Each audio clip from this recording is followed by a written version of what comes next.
अस्सलाम वालेकुम एवरीवन, मैं हूं डॉक्टर शुमादा हर्बलिस्ट और आप देख रहे हैं मेरा चैनल केयर एंड क्योर। आज हम बात करेंगे जिनसिंग एसेंशियल ऑयल के हवाले से। और ये मैंने कहाँ से परचेज़ किया है इसका लिंक मैं डिस्क्रिप्शन बॉक्स में दे दूँगी। ये मैंने परचेज़ किया है सैक SSC की वेबसाइट से और यहाँ पर इसकी तमाम जो डिटेल्स हैं वो आपको नज़र भी आ रही होंगी। और इसको अगर आप गूगल करेंगे तो इसका जो वेबसाइट का लिंक है वो आपको शेयर हो जाएगा। तो आज इसके बेनिफिट्स के हवाले से बात कर लेते हैं। ऐसी तमाम लेडीज़ जो कि 40+ हो चुकी हैं या 30 ईयर्स की हो चुकी हैं या जिनका कोलेजन कम हो चुका है या जिनके ब्लेमिशेस आ चुके हैं, उनके लिए जो वीडियो है बहुत बेनिफिशियल है। तो स्टार्ट करते हैं आज का video. Ginseng oil inflammatory properties रखता है और एंटीऑक्सीडेंट होता है, स्किन को स्मूथ करने में और फैटी एसिड्स प्रोड्यूस करने में, कोलेजन प्रोड्यूस करने में बहुत बेनिफिशियल होता है। इसको एक्सटर्नली ही यूज़ किया जाता है और जिन लोगों के एजिंग साइन आ जाते हैं उनके लिए ये किसी मिरेकल से कम नहीं है। वोन्स को रिड्यूस करता है, एक्नी को ख़त्म करता है, ब्राइटन देता है। और उसके बाद अगर हम बात करें पिगमेंटेशन के हवाले से, स्किन रिंकल के हवाले से, तो बहुत ही मिरेकल इसका रिज़ल्ट है। इवन जिन लोगों का जो सोराइसिस का प्रॉब्लम आ जाता है उनके लिए बहुत बेनिफिशियल है। और डार्क सर्कल का प्रॉब्लम आ जाता है, चाहे वो किसी भी हवाले से हो, तो डार्क सर्कल के लिए, ब्लेमिशेस के लिए बहुत ज़बरदस्त है। क्योंकि हमारे जो डार्क सर्कल्स या ब्लेमिशेस या फ्रेकल्स, मिलाज़मा, जो भी स्पॉट्स वगैरह फेस पे आ जाते हैं वो इसी वजह से आते हैं कि वहाँ पे हमारा जो ब्लड इम्प्रूविंग नहीं हो रही होती, इन्फ्लेमेशन ब्लड की नहीं हो रही होती।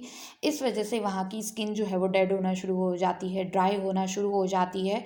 तो आपको वहाँ पे ड्राइनेस भी फील होगी। तो इस तरीके का जो ऑयल है जिनसिंग ऑयल, ये इसके लिए बहुत ज़्यादा बेनिफिशियल है। जिनकी पिगमेंटेड स्किन है उनके लिए ये किसी मोज़े से कम नहीं होगा।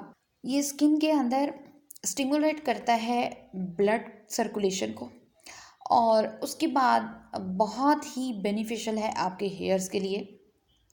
हेयर्स के भी इसी तरीके से स्कार्प्स और रूट्स के अंदर स्टिमुलेट करता है ब्लड फ्लो को और इम्प्रूव करता है हेयर्स की हेल्थ को, फॉलिकल्स को, सेल्स को, और मिनिमाइज़ करता है हेयर फॉलिंग को। और उसके साथ साथ कोलेजन जो है उसको बूस्ट अप कर देता है ताकि एक मीडियम लेवल का जो बैलेंसिंग ऑयल है, चाहे वो स्किन के अंदर हो चाहे वो हेयर्स के अंदर हो, तो वो जनरेट करता है। इसके साथ साथ जिन लोगों को डैंड्रफ का इशू आता है हेयर्स के अंदर, उनके लिए बहुत बेनिफिशियल है क्योंकि ये बैलेंस ऑयल स्किन के अंदर जनरेट करता है। चाहे वो आप हेयर्स के ऊपर यूज़ करें, चाहे आप स्किन के ऊपर इसको यूज़ करें, फेस सीरम्स के अंदर या हेयर सीरम के अंदर या हेयर ऑयल्स के अंदर, तो ये हेयर्स की ग्रोथ भी करता है। अगर आप हेयर के लिए यूज़ करना चाहें, अगर आप स्किन के लिए यूज़ करना चाहें, तो कोलेजन बूस्टर इससे ज़्यादा अच्छा कोई भी नहीं है। तो आने वाली वीडियो जो है वो फेस सीरम के अंदर जिनसिंग ऑयल मैं ज़रूर यूज़ करूँगी। तो इसके हवाले से अगर आप मज़ीद सुनना चाहती हैं, देखना चाहती हैं, तो ज़रूर मेरे चैनल को सब्सक्राइब कीजिएगा ताकि आपको इस तरीके के वीडियोस मज़ीद मौसूल होते रहें। स्किन की ब्राइटनिंग, जितने भी मेरे पास यहाँ पे इसेंशियल ऑयल्स पड़े हैं, ये सब के सब स्किन वाइटनिंग का इफ़ेक्ट तो देते ही हैं, बट आजकल जो जितना भी इशू आ रहा है वो स्किन ब्राइटनिंग के अलावा ब्लेमिशेस का आता है। आने वाली वीडियोस देखने के लिए ज़रूर चैनल को सब्सक्राइब करना मत भूलिएगा।